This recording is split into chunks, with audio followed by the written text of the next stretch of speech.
काश्तकार भाइयों, मेरा नाम डॉक्टर राबिया सईद है। मैं CCRI मुल्तान में as a head entomology section काम कर रही हूँ। आज हम इस मौजूद में बात करेंगे कपास की अगेती काश्त और अगेती कपास के जो रिस्क है कॉटन के इंसेक्ट पेस्ट के हवाले से, उस पर हम बात करेंगे। इसमें कोई शक नहीं कि अगेती कपास के बहुत से फायदे हैं। जो फार्मर है उन्हें बहुत ज़्यादा यील्ड मिलती है अगेती कपास से, और इसके अलावा जो है CLCV से प्रोटेक्शन मिलती है, जिसकी वजह से फार्मर का बहुत नुकसान हो रहा था। लेकिन BT कॉटन आने की वजह से जो अगेती कपास की काश्त जो है वो मुमकिन हो सकी है। जैसा कि मैंने बताया कि अगेती काश्त से यील्ड भी इंक्रीज होती है, CLCV के हमले से भी बचाव मुमकिन है, लेकिन इसके कुछ नुकसान भी है। पेस्ट के हवाले से इसमें रिस्क भी है, और उसके अलावा भी पेस्ट के अलावा भी जो सीड की जर्मिनेशन के इश्यूज आ रहे हैं, लो सीड जर्मिनेशन होती है, फंगस का अटैक होता है। और पेस्ट में जो हम बात करेंगे वो सबसे ज़्यादा जैसे सफ़ेद मक्खी के हमले में बढ़ोतरी देखने में आ रही है। इसके अलावा गुलाबी सुंडी के हमले में बढ़ोतरी देखने में आ रही है। इसके अलावा अमेरिकन सुंडी, जिसके खिलाफ BT जो कॉटन है वो मुतारफ करवाई गई, उसका भी हमला हो सकता है। अल्हम्दुलिल्लाह अभी तक तो BT कॉटन पे जो है अमेरिकन बॉलम या अमेरिकन सुंडी का हमला देखने में नहीं आया, बहुत कम कहीं होता है। लेकिन अगर ये प्रैक्टिस चलती रही, जैसे लोगों ने मार्च फरवरी में भी सोइंग शुरू कर दी है, तो हो सकता है इसका हमला में इजाफा हो जाए। दूसरी बात, सफ़ेद मक्खी जो है ये भी जो अल्टरनेट होस्ट, जिसके बहुत सारे हैं, मुतबादल होस्ट प्लांट जिसे कहते हैं, वहाँ से ये शिफ्ट होती है कॉटन पे, फिर ये कॉटन में सारा साल ही चलती रहेगी अगेती कपास की वजह से। अब तीसरा जो अहम कीड़ा है वो है गुलाबी सुंडी। गुलाबी सुंडी जो है BT कॉटन की जब मुतारफ करवाने से पहले बहुत ज़्यादा इसका अटैक होता था, लेकिन BT कॉटन की बाद सोइंग के बाद जो है इसके हमले में नुमाया कमी देखने में आई। लेकिन 2015 में दोबारा से ये रीमर्ज हुआ, ये इस कीड़े का हमला दोबारा से रिपोर्ट हुआ कि इसमें शिद्दत देखने में आई।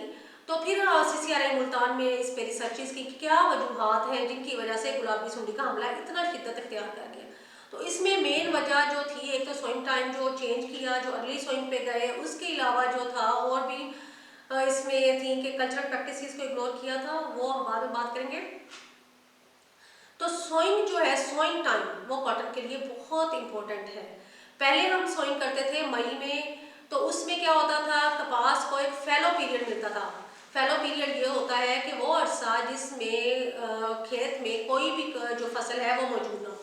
लेकिन जब से अगेती जैसे मार्च फरवरी में भी लोगों ने शुरू कर दी कपास की बिजाई, तो क्या हुआ कि एक कंटिन्यूस जो होस्ट है ना, मुश्किल होस्ट मिलना शुरू हो गया पेस्ट को, जिसकी वजह से पेस्ट का सर्वाइवल बढ़ गया, उसकी जनरेशन बढ़ गई और वो आगे शिफ्ट होता रहा। तो होता क्या है कि गुलाबी सुंडी की दो नस्लें, दो पीक्स आती हैं। एक आती है मार्च अप्रैल में, दूसरी आती है सितंबर में। तो जो नॉर्मल होती थी कॉटन, उसे जो नॉर्मल सोन कॉटन जिसे मई में जो सोइंग करते थे, वो सिर्फ एक पीक बर्दाश्त करनी पड़ती थी, वो थी सितंबर की। और जो मार्च अप्रैल में जो परवाने निकलते थे वो मर जाते थे, क्योंकि होस्ट होता नहीं था, उसे होस्ट नहीं मिलता था, जिसकी वजह से वो मर जाते थे फैलो पीरियड के दौरान में, और सिर्फ एक पीक आती थी कॉटन पे। लेकिन अगेती कपास की काश्त से हुआ क्या कि जो मार्च अप्रैल में परवाने निकलते हैं वो अगेती कपास पे हमलावर होते हैं, और फिर पहली पीक अगेती कपास पे हमलावर होती है। उसके बाद क्या होता है कि जब किसान जो है नॉर्मल सीजन में कपास सो करता है, तो जो अगेती कपास वाला जो फार्मर है वो तो अपनी पैदावार ले चुका होता है, और लेकिन उसके जो है मेच्योरिटी स्टेज पे होती है, वो अपनी मैक्सिमम पैदावार ले चुका होता है। लेकिन जो नॉर्मल सीजन वाला है, जिसने सही टाइम पे वीट की हार्वेस्टिंग के बाद कपास लगाई है, उसे बहुत ज़्यादा लॉस करना पड़ता है, क्योंकि पॉपुलेशन इतनी ज़्यादा हो जाती है गुलाबी सुंडी की कि वो पेस्टिसाइड से भी कंट्रोल नहीं होती। तो ये बहुत बड़ा इशू है। इस पे CCRI मुल्तान ने जो है बहुत काम किया सोइंग डेट पे कि कौन सी कॉटन की सोइंग डेट को ऑप्टिमाइज किया जाए। पंजाब गवर्नमेंट के साथ मिलके जो है फिर एक सोइंग टाइम जो है वो ऑप्टिमाइज करवाया गया, वो है 1 अप्रैल, ताकि गुलाबी सुंडी के हमले को भी रोका जाए, कम से कम किया जा सके। और साथ ही जो है कॉटन की जो यील्ड है, जो अर्ली सोइंग में जैसे मैंने बताया कि यील्ड ज़्यादा आती है, कॉटन की यील्ड भी कंप्रोमाइज ना हो, प्लस गुलाबी सुंडी का हमला भी कम हो। तो उसके लिए 1 अप्रैल की जो सोइंग डेट है वो मुतारफ करवाई गई, उसको सजेस्ट किया जाता है, रिकमेंड किया जाता है।